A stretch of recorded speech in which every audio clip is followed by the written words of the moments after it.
Els maçons de Barcelona es reuneixen en l'únic temple blau que té l'organització a Catalunya. Aquesta història va passar aquí.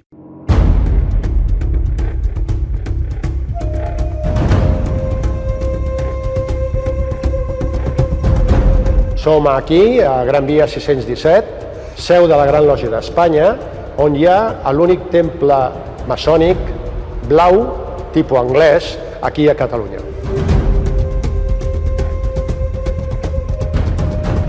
Els maçons som una associació on practiquem sobretot la fraternitat i que estem aquí a Catalunya des de pràcticament mitjans del segle XVIII. Per ser maçó s'ha de ser un home lliure i de bons costums, segons la tradició ho indica.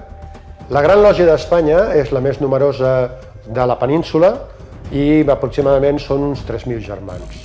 Aquí, a la Gran Lògia, amb una lògia maçònica, es treballa seguint uns rites i uns rituals on es mira d'anar repetint i anar perfeccionant-se un seguint les normes on que apareixen dintre dels rituals.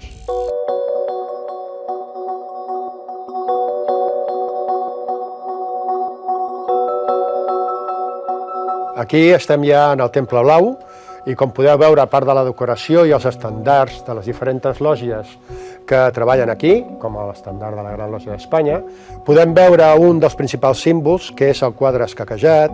Ja tenim el sitial del president que presideix els treballs, també tenim altres sitials i com veureu, els germans, quan estan aquí en els treballs, doncs es col·loquen a un cantó i a l'altre.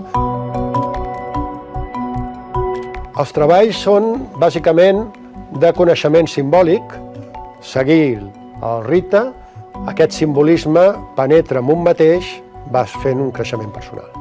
En el rite, com ja coneixeu molts, hi ha els tres bàsics, que és aprenent, company i mestre, es va fent escalonat. Per ser membre d'aquí, el que es necessita és passar una sèrie d'entrevistes per demostrar que realment vens a treballar i no veus aconseguir altres coses que no siguin les previstes per la nostra associació fraternal.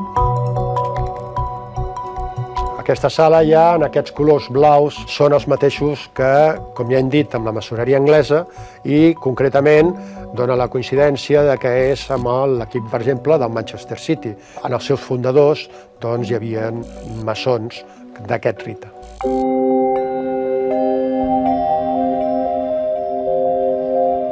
La maçoneria ha estat perseguida sobretot per polítiques dictatorials. Aquí vam tenir la persecució en els temps de franquisme i va estar molt perseguida amb judicis, penes i inclús morts. El símbol de l'escaire i del compàs és el símbol que defineix la maçoneria internacionalment i és la forma en què tenim de reconèixer-nos. Un dels principals símbols que hi ha a qualsevol temple maçònic podreu veure que és la pedra bruta i la pedra ja polida. Això significa el pas que tenim que anar fent i anar polint les nostres obres, els nostres vicis, per anar transformant-los en virtuts. L'espasa és un símbol que també significa a vegades la connexió també que tenim amb un cert més elevat, perquè aquí estem en una maçoneria que és necessari una creença en quelcom que nosaltres denominem gran arquitecte de l'univers.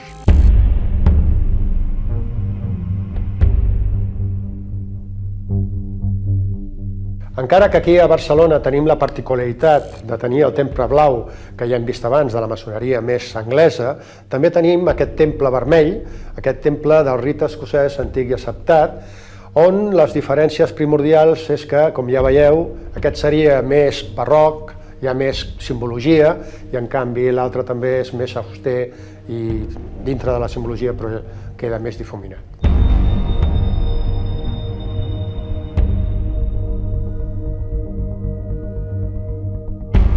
Barcelona és una de les ciutats més referents i més importants de la maçoneria espanyola perquè sempre ha sigut la porta d'entrada de la maçoneria internacional cap al nostre país.